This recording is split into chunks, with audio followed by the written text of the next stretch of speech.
What makes a successful business leader in Asia?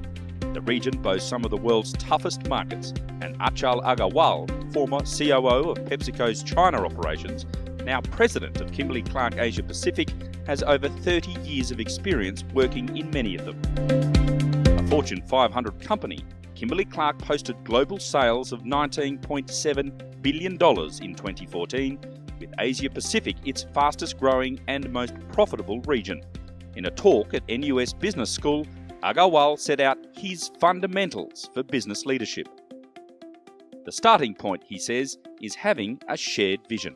It can't be the vision of the CEO or the president, it has to be the vision of the organization, and that starts with the leadership team. And I believe it's important that the leadership team buys into that vision, and those who don't buy into the vision should not be part of the leadership team.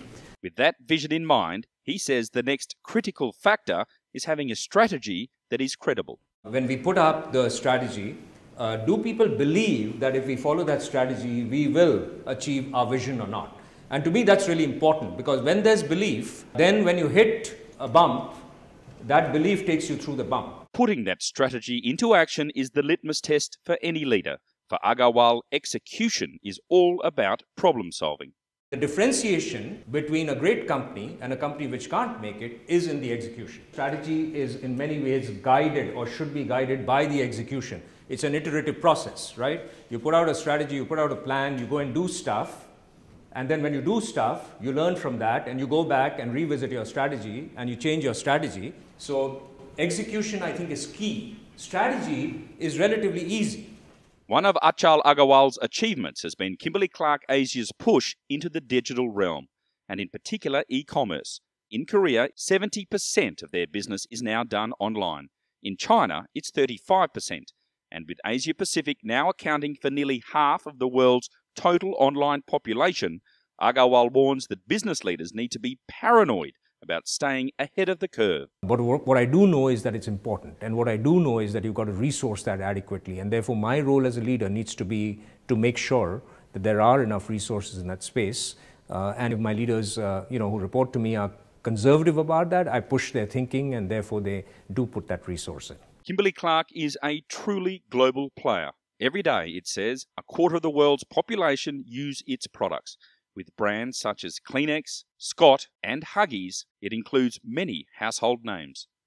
For Agarwal, that ubiquitous presence brings with it a strong sense of responsibility. If we as individuals and as a company lose the trust of our consumer, there's nothing worse than that. He's seen countless examples across the globe where non-compliance caused irreparable damage to corporate reputations. Compliance, he says, is an absolute must. First of all, we want to be a responsible company, and I want to be a responsible person. And that responsibility, I think, is what leads to trust. So we are working in communities, and we need to be trusted. There is no question in my mind that it needs to be black and white. It is when it gets gray that the danger starts, because then you don't know when to stop. Kimberly Clark's Asia head also has specific ideas on how leaders can empower staff.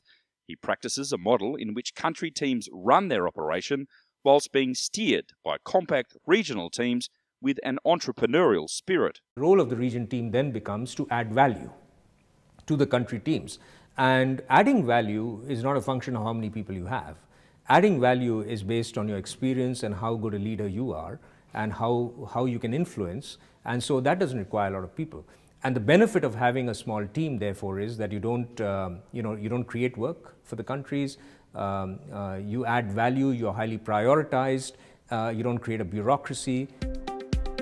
Agarwal's leadership list also includes an inward focus on what makes you the leader. Credibility and confidence are two essential characteristics, he says. If you do stuff and your team sees you doing stuff and you're good at it, you will be very credible and they'll follow you till the end of the earth. Equally important is being consistent. Leaders must be almost boringly repetitive for the sake of clarity, and leaders need to be widely read with a broad education. I'm a student of history. I believe that understanding history, understanding things around you is very, very critical for you as a leader. I think about it more in terms of the context holistically that you're thinking about as a leader, and putting the business that you're doing and what you're doing in context of that. Ultimately, the question of what makes successful leadership depends on how you define success. Agarwal believes that a common mistake made by many leaders is to see winning purely based on achieving targets, as opposed to moving towards achieving their vision. Successful leaders make their teams feel like winners every day. You want to be part of the winning team, and the way to keep on communicating is that while we would wish to achieve the target from the point of view of an accountability, when we don't achieve the targets, so long as we are moving towards, we made progress towards our vision, we are still winners. Because at the end of the day, that's what keeps the team going. For NUS Business School, I'm Andrew Lane.